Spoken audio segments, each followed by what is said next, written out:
January 29th, 1945, 2:47 p.m., Holzheim, Belgium. First Sergeant Leonard Funk walks around the corner of a farmhouse and stops dead. 90 German soldiers are staring at him. Half of them are holding weapons. The other half are picking up rifles from a pile on the ground. 4 American GIs kneel in the snow with their hands behind their heads. These Germans were prisoners 20 minutes ago. 80 of them captured by Funk's company during the assault on this village. Guarded by 4 men, all that could be spared. Now they're free, armed, and organizing to attack Company C from the rear. A German officer steps forward, shoves an MP-40 submachine gun into Funk's stomach, screams something in German. Funk doesn't speak German, neither do any of the Americans. The officer screams again, louder, face turning red. Funk looks at the 90 Germans, looks at his 4 disarmed soldiers, looks at the MP-40 pressed against his gut, and starts laughing. The German officer's face twists with confusion, then rage. He screams louder. Funk laughs harder. What happens next takes less than 60 seconds. 21 Germans will die. The rest will throw down their weapons and surrender. And Leonard Funk will earn the Medal of Honor for one of the most insane acts of combat in World War II. All because he couldn't stop laughing. Leonard Alfred Funk Jr. was born August 27, 1916, in Braddock Township, Pennsylvania. A steel town, smokestacks and foundries lining the Monongahela River, 8 miles east of Pittsburgh. Funk grew up fast, learned responsibility early. By the time he graduated high school in 1934, he'd already been taking care of his younger brother for years. The Great Depression was grinding through its 5th year. Jobs were scarce. College was a fantasy. June 1941. With war raging across Europe and Asia, Congress extends the draft. Funk's number comes up. He reports to the induction center at Wilkinsburg, Pennsylvania. He's 24 years old, 5 feet 5 inches tall, 140 pounds. The Army physical examiner looks at him and probably thinks, clerk duty. They're wrong. Funk volunteers for the paratroopers. In 1941, American airborne forces barely exist. The concept is new, jumping out of perfectly good aircraft to land behind enemy lines and fight surrounded. It sounds like suicide to most soldiers. The volunteers are a different breed. They have to be. Airborne training is designed to break you. 5 weeks of running, jumping, climbing, falling, brutal physical conditioning that washes out half the candidates. Then the jump towers. Then the aircraft.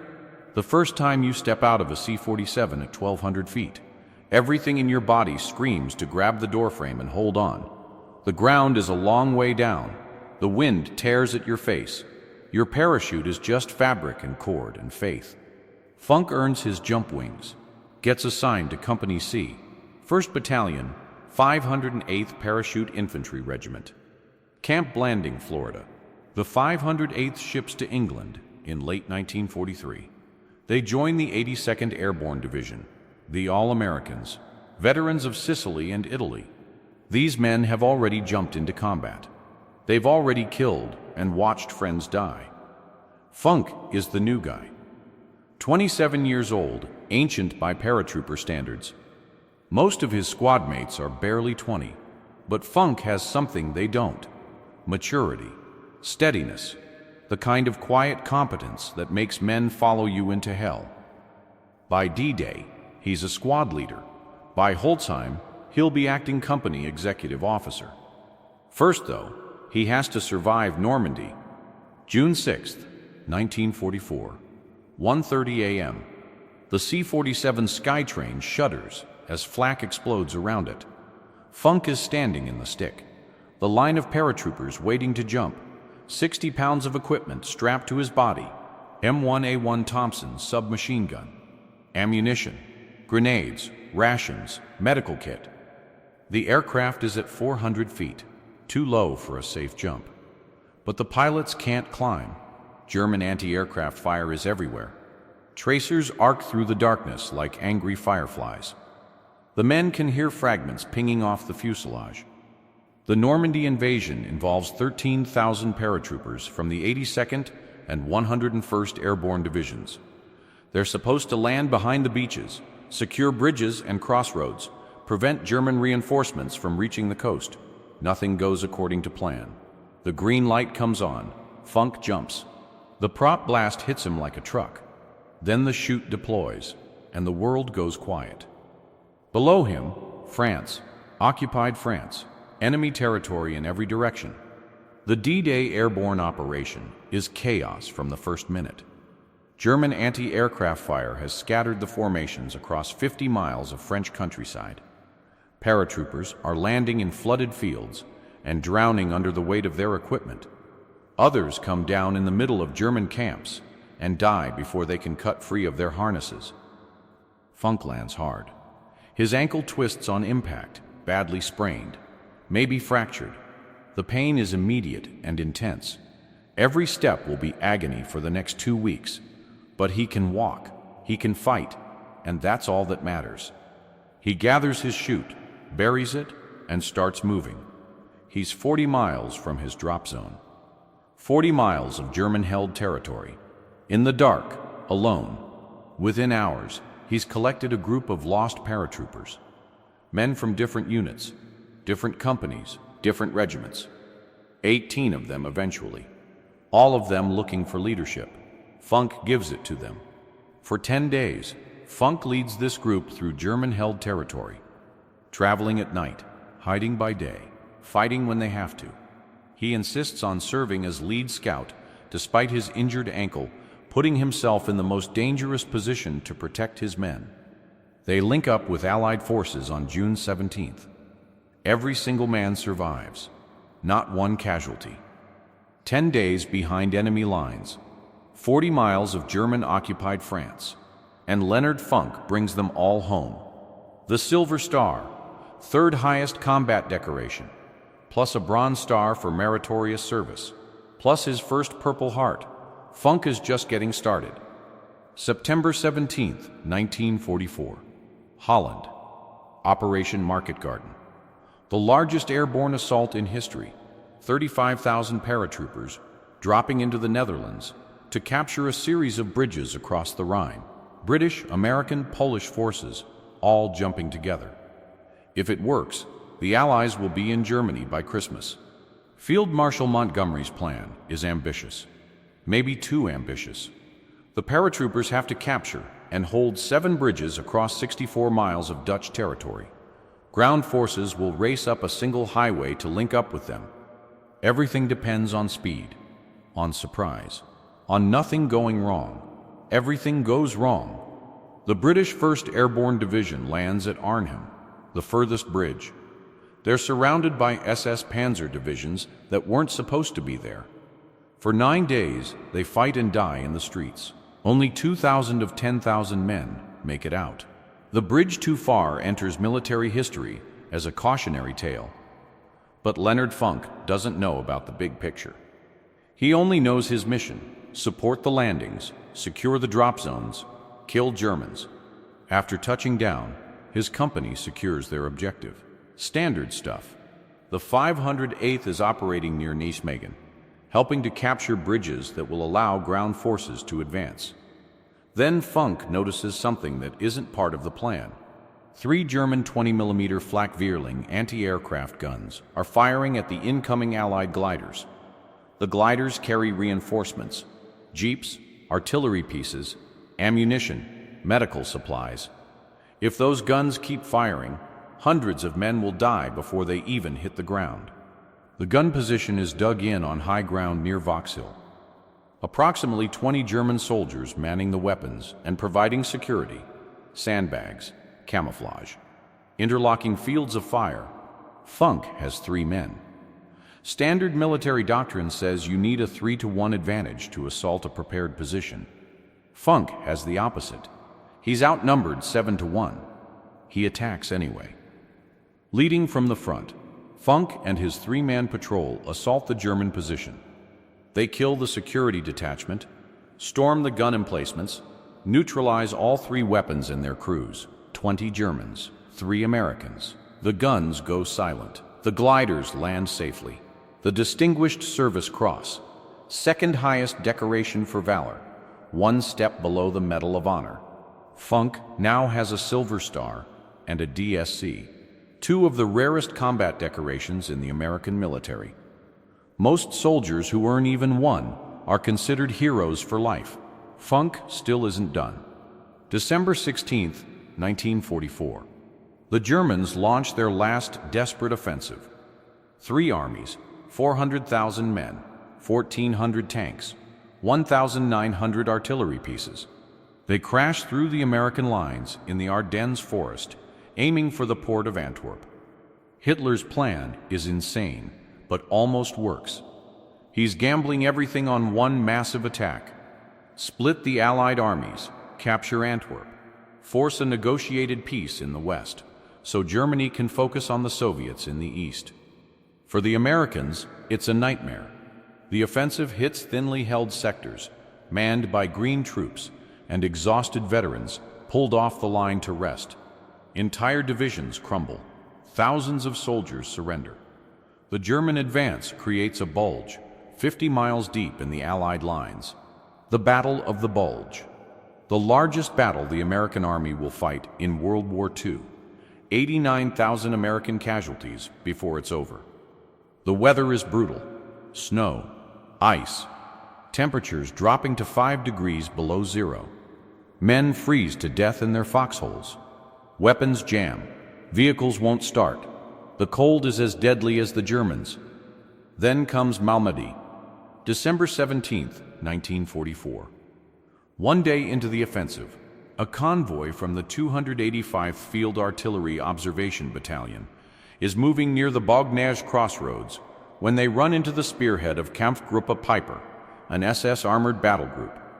The Americans are rear echelon troops, artillery observers, radio operators. They're not equipped for a fight with tanks and armored infantry.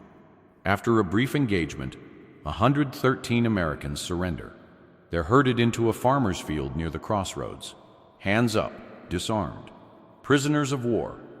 Then the SS opens fire. Machine guns, pistols, rifles. The Germans shoot them down like cattle. Men who try to run are cut down. Men who fall wounded are finished off with shots to the head. 84 Americans die in that field. Some survive by playing dead. They lie in the snow for hours, German boots walking past them, German voices laughing. When darkness comes, 43 survivors crawl away and make it back to American lines. The news spreads through the American army within hours. The Germans are executing prisoners. Malmedy changes everything. Before, the war in Europe had rules, unofficial, unspoken, but real. Soldiers surrendered when the situation was hopeless. Prisoners were treated according to the Geneva Convention. There was a kind of grim professionalism between enemies. After Malmedy, the rules are gone. American soldiers swear they'll never surrender to the SS. Some units pass down orders: no SS prisoners. When Funk hears about the massacre, something hardens inside him. He's already seen too much. Normandy, Holland, friends dying in fields and forests across Europe. But this is different. This is murder, cold-blooded execution of men who had surrendered in good faith. Leonard Funk decides he will never surrender to the Germans. No matter what, that decision will matter very soon. January 29th, 1945, the Ardennes. The German offensive has been broken. Now the Allies are pushing back. Company C, 508th Parachute Infantry, gets orders to capture the Belgian village of Holzheim. There's a problem. Company C is under strength. The executive officer second in command has been killed. They don't have enough men for the assault. Funk is now acting executive officer. He looks at his depleted roster and makes a decision. He walks to the company headquarters tent. Inside are clerks, supply personnel, cooks, men who normally never see combat. "You're all infantry now," Funk tells them. "Grab your weapons. We're taking that village." He forms a makeshift platoon. 30 men who've spent most of the war behind desks. They've had basic training, sure. But real combat? Most of them have never fired a shot at another human being. Funk doesn't care. He needs bodies. He'll turn them into soldiers. The march to Holzheim is 15 miles, through waist-deep snow, in a driving blizzard. Temperatures well below freezing. German artillery shells explode around them, harassing fire from the flanks. Funk leads from the front. They reach Holzheim. Funk organizes the assault. His clerks, his makeshift warriors, follow him into the village. 15 houses, Germans in every one, machine guns, rifles, grenades. Funk and his men clear them all. 30 prisoners captured. Not one American casualty. Another unit captures 50 more Germans on the other side of town. 80 prisoners total. They're corralled in the yard of a farmhouse. Funk looks at his exhausted men. They've been marching and fighting for hours. There's still resistance in other parts of the village. Scattered German soldiers who haven't surrendered yet. He can only spare 4 men to guard the prisoners. Keep them here, he tells the guards. We'll send reinforcements when we can. Funk heads back into the fight. He has no idea what's about to happen behind him. While Funk is clearing the rest of Holzheim, a German patrol approaches the farmhouse. 10 men, maybe 20, wearing white camouflage capes over their uniforms. In the snow and confusion, they look almost identical to American troops in winter gear. The 4 guards don't realize the danger until it's too late. The Germans overwhelm them, disarm them, force them to their knees. Then they free the prisoners. 80 German soldiers, plus the patrol that freed them. 90 men total. They grab weapons from the pile. They organize quickly. They know exactly what they're going to do. Attack Company C from the rear. Funk's company is scattered across the village, mopping up resistance. They're not expecting an attack from behind. If 90 Germans hit them while they're spread out, it'll be a massacre. The German officer in charge, probably a lieutenant or captain, begins giving orders. Position the machine guns here. Set up the ambush there. Wait for my signal. That's when Leonard Funk walks around the corner. Funk has come to check on the prisoners. Routine. Make sure the guards are okay. See if reinforcements have arrived. He's not expecting to walk into 90 armed Germans.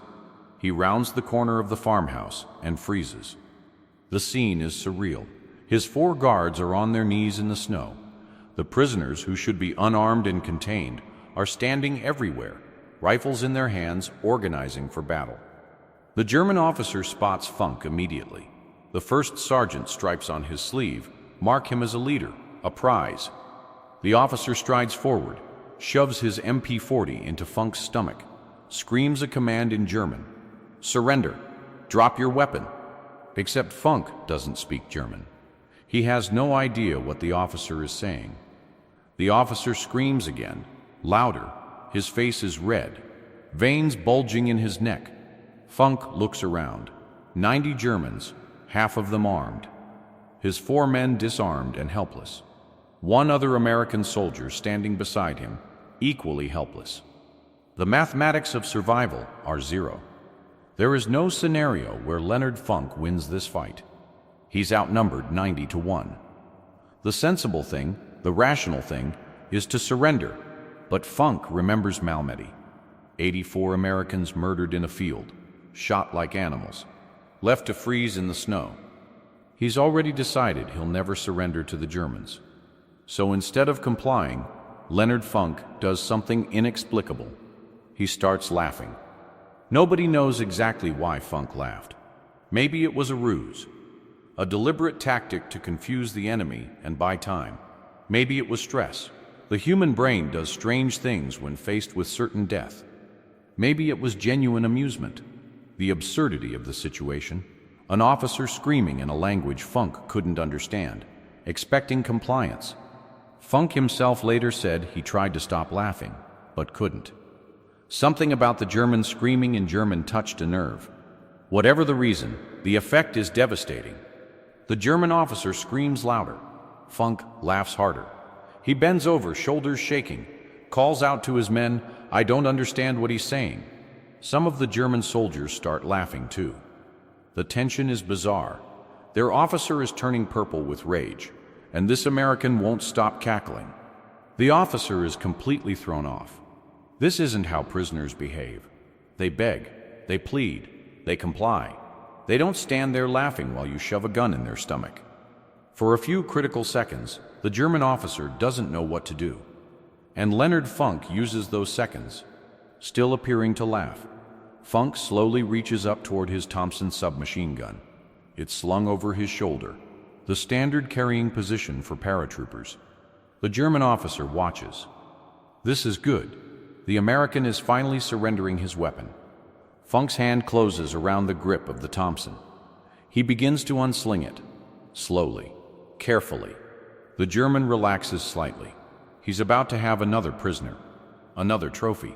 Then Funk moves. In one motion, faster than thought, he swings the Thompson down, brings the muzzle into line, and squeezes the trigger. The M1A1 Thompson fires 45 ACP rounds at 600 per minute.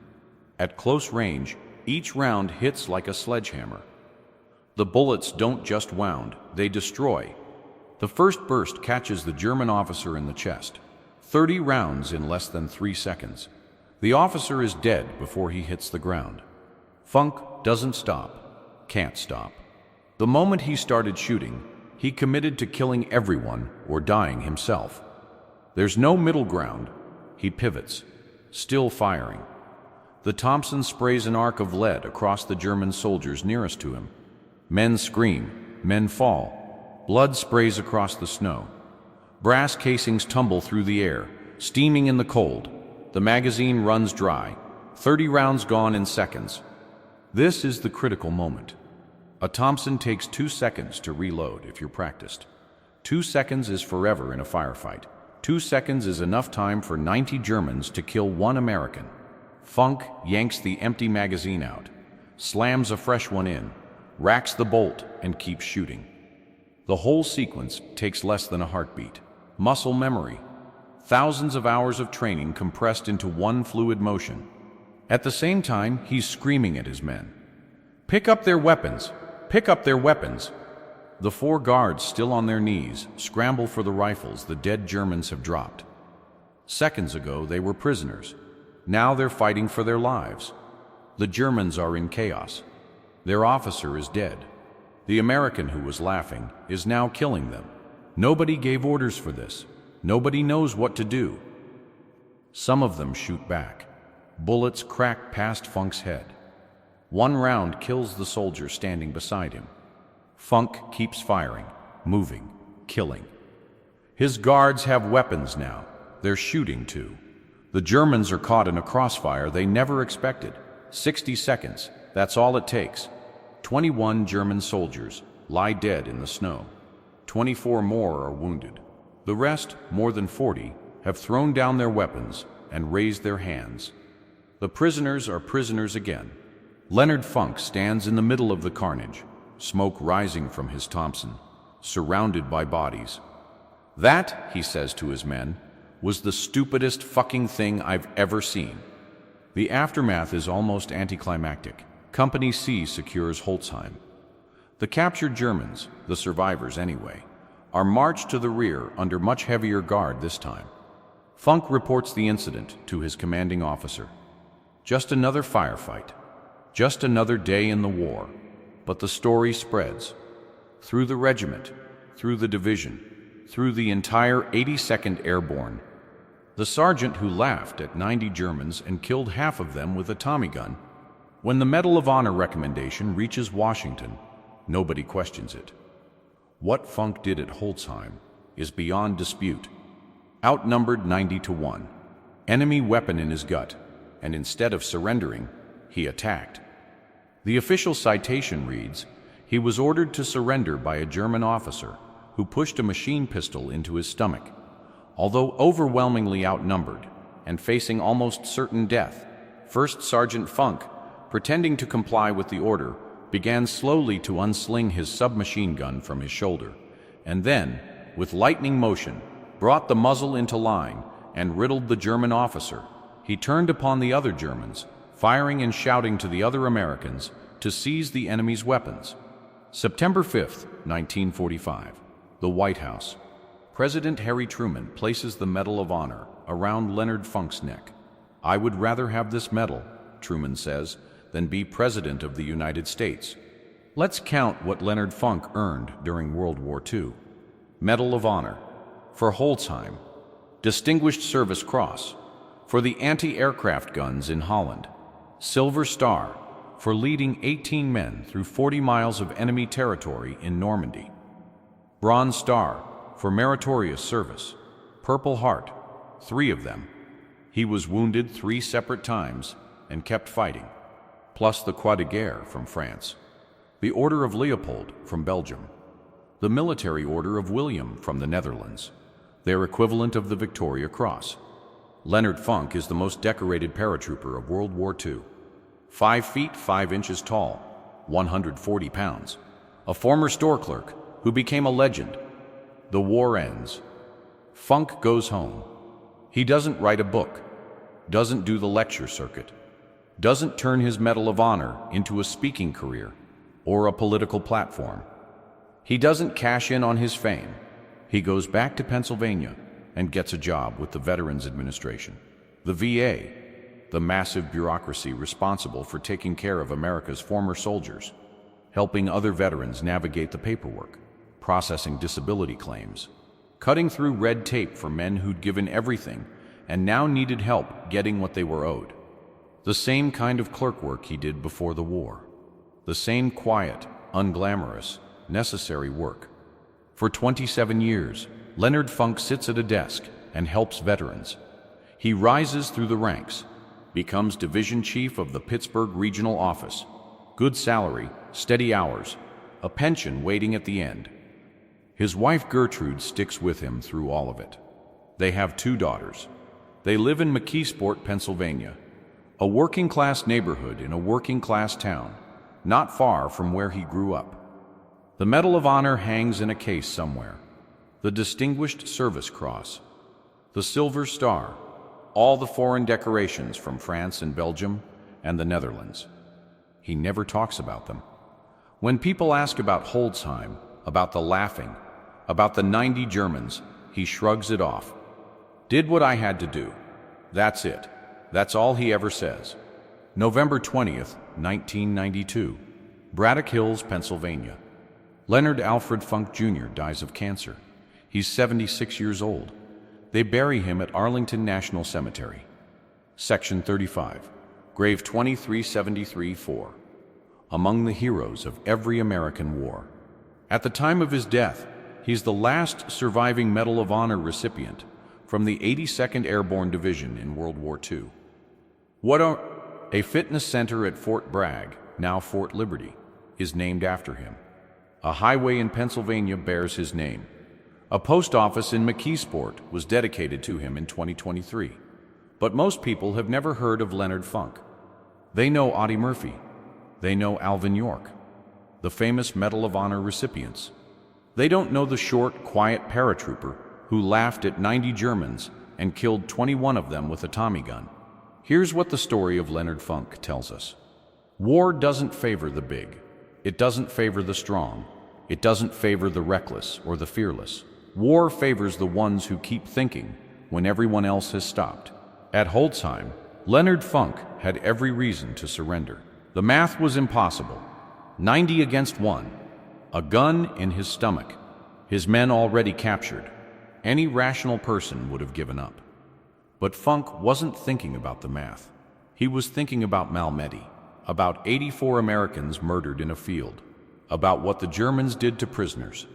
And he was thinking about his men, the 4 guards on their knees, the soldiers scattered across the village who would be hit from behind if these Germans escaped. So he laughed, maybe as a tactic, maybe from stress, maybe because the whole thing struck him as absurd. And while the German officer was confused, while everyone was off balance, Leonard Funk made his move. 60 seconds later, he was standing in a field of bodies, alive when he should have been dead.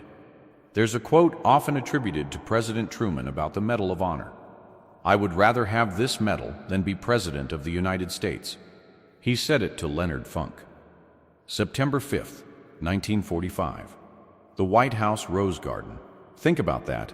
The most powerful man in the world. The man who had just ended World War II. The man who would reshape the entire global order. Looking at a 5'5" former store clerk from Pennsylvania and saying, "I'd rather be you." Because what Truman understood, what everyone who reads the Medal of Honor citations understands, is that courage isn't about size or strength or training. Courage is what you do when there's a gun in your stomach and 90 men want you dead. Leonard Funk laughed, and then he killed them.